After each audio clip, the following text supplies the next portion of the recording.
UFC 280 Main Card. Sa Women Flyweight Division, Kathleen Chookagian vs. Manon Fiorot. Ang nanalo ay si Manon Fiorot via unanimous decision.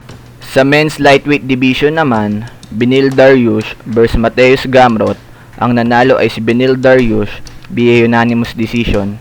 Pinakita niya dito sa laban ang kanyang takedown defense at ang kanyang counter-striking skills at napagbagsak niya dito sa laban si Mateusz Gamrot at meron na siyang 8 fight winning streak sa kanyang division.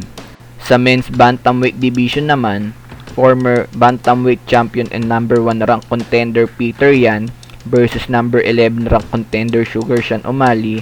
Ang nanalo via split and controversial decision ay si Sugar Sean O'Malley. Kitang-kita naman ng mga fans at ng buong mundo na si Peter Yan ang nanalo, at para sa akin, round 1 and round 2 ay kay Peter Yan at ang round 3 naman ay dikit na round, pero kay Peter Yan ko pa din ibibigay, kagaya na lang ng reaksyon ni Khabib Nurmagomedov. Kitang-kita naman ang mga takedown at clean shots na tumama kay O'Malley, pero bilib din ako kay Sugar Sean O'Malley dahil pinakita niya dito na kaya niyang sumabay sa mabibigat na pangalan sa kanyang division.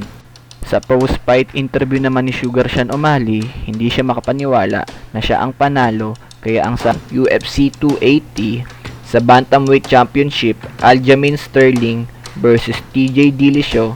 Ang nanalo ay si Aljamain Sterling via round 2 TKO dahil sa round 1 pa lang ay na-dislocate na ni TJ Dillashaw ang kanyang left shoulder, kaya sinamantala na ni Aljamain Sterling ang laban dahil isang kamay na lang ang ginagamit ni TJ Dillashaw. Hindi ganito ang gusto natin makita sa championship na laban, pero wala tayong magagawa dahil ang injury ay hindi maiiwasan.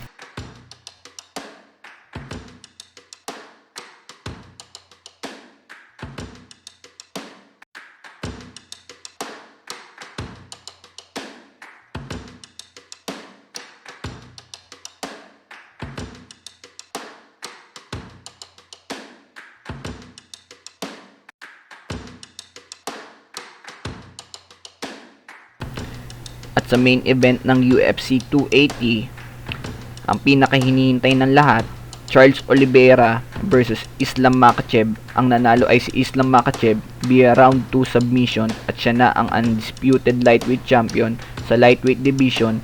Pinakita niya dito ang kanyang pagkadomina, mapa-striking at takedown, at hinamon niya ang number 1 pound per pound na si featherweight champion Alexander Volkanovski na siya ang gusto niyang next na makalaban next year sa Australia.